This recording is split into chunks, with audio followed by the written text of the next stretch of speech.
બહુ મુશ્કેલી પડે। 4 વાગ્યાનું ઉઠે ત્યારનું પાણીનું જ કરવું પડે। પાણી નથી આવ્યું, સરકાર એવું બોલે પણ પાણી નથી આવ્યું। એમ ના અધૂરું છે ને, બધું પૂરું નથી કામ થયું। હવે દૂર દૂર ભટકવું પડે। અમારે પાણી આવે એવી માંગ છે। કવિતાબેન રાઠવા ભરતભાઈ। હું સિયાદા ગામનો છું। આજે મારા લગ્ન છે અને લગ્નમાં પાણીની તકલીફ છે। બહાર ગામથી ટેન્કર મંગાવવામાં આવે છે અને પાણી બહાર ગામથી મંગાવવામાં આવે છે ટેન્કર, અને કેટલાક પૈસાનો પાણી મંગાવવાથી ખર્ચો થાય છે।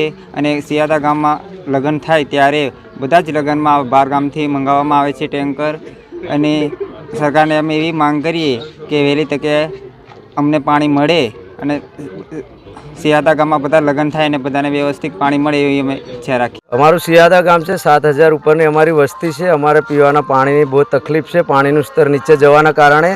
અને નલ સે જલવાળી બધી લાઈનો ફેલ છે। વાસ્મોનું બે પાણી આવે છે નલ સે જલવાળું સંપ સુધી, પણ સંપથી ટાંકા પરથી જે જવાની ફળિયા વાઇઝ લાઈન જાય એ બધી લાઈનો લીકેજ છે, એટલે એના કારણે બહુ તકલીફ પડી રહી ગામમાં। અમારે પાણી નલ સે જલવાળું ઘરે ઘરે પાણી પહોંચે એ અમારી માંગ। એની સ્થિતિ પાણીનું સ્તર નીચે જવાના કારણે એમાં પાણી નહીં આવતું હેડપંપોમાં। મહિલાઓને દૂર દૂર કોઈ પ્રાઇવેટ બોર હોય તો જવું પડે, તકલીફ પડે મહિલાને વધારે, ઘરનું કામ કરે કે પછી એમને પાણીમાં વધારે ટાઈમ વેસ્ટ જાય। અમારે પાણી નર્મદાનું નલ સે જલવાળું પાણી ઘરે ઘરે જોઈએ। રાકેશ રાઠવા।